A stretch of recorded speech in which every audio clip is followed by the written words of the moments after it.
New blog '07. We gave our baptism cloth bits to the disciples who were letting us come to the front, to be close to Yeshua as he spoke to the large crowd.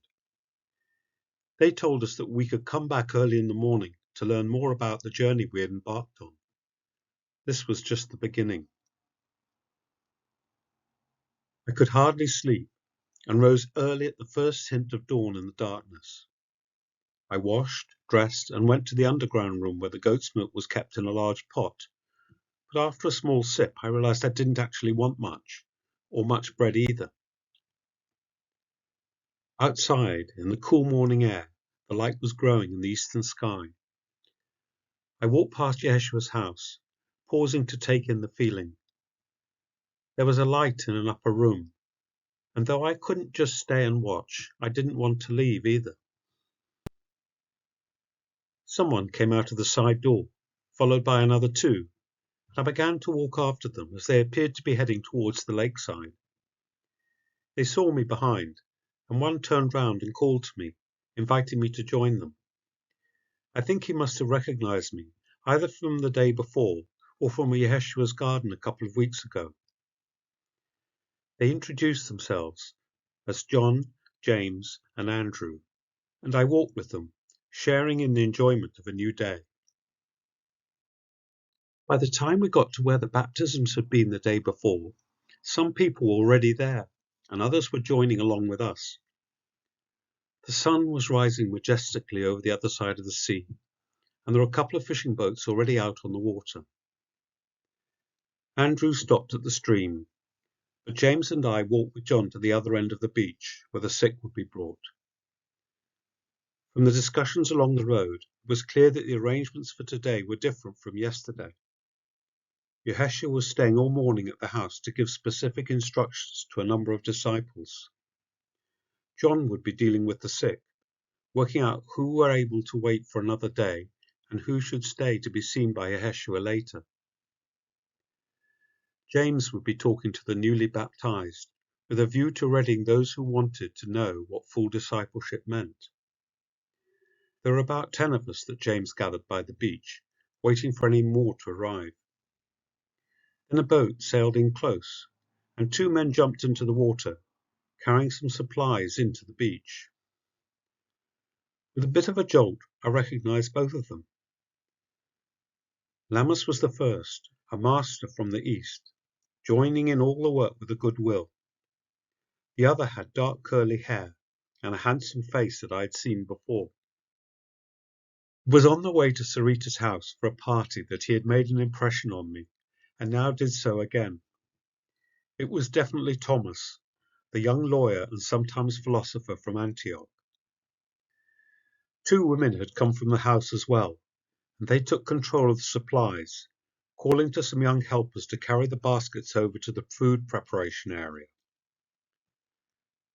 Thomas and Lammas went to help John, and after a while longer on the beach, James asked us all to follow him to a quieter spot away from the water, where a few trees would provide some welcome shade.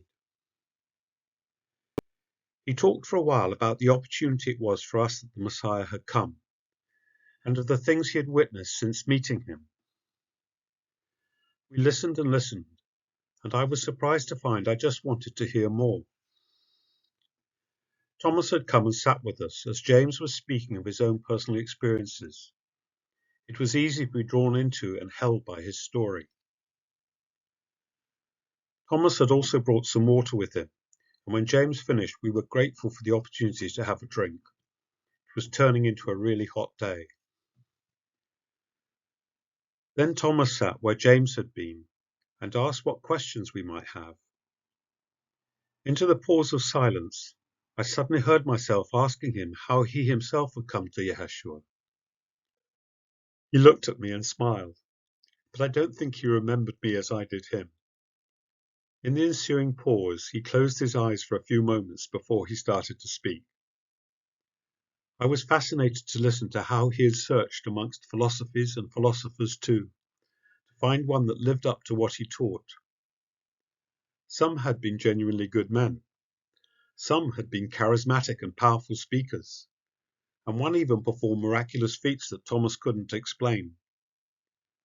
But not anyone had brought to life the wisdom Thomas loved, not like Socrates and Plato had been able to do, until he had met Yeshua.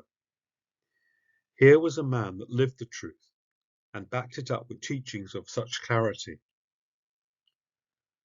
Thomas looked at me along with all of us sitting there, but I still didn't think he remembered me, and I scolded myself for even thinking it. Clean-shaven in the Greek style, he carried his handsomeness easily, and yet, listening to him, he wasn't affected by it as many good-looking men were, for it was his honesty and openness of thought that shone through. When we finally broke up for the morning, we went to see if there was anything we could do to help in the rest of the activities going on. Lamas and John were still working amongst the sick. Lamas was doing some of the healing that Yeshua himself might have done. The care and attention that this visiting master demonstrated was helping many people.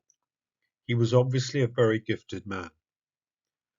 John, too, was doing all that he could, especially looking after the ones that Lamas couldn't help, taking them to an area apart and making them comfortable. I wanted to stay and see what they could do for these people, because we had tried some similar things in Antioch. James suggested it would be more useful to go and help with the cooking. Slightly reluctantly, I did.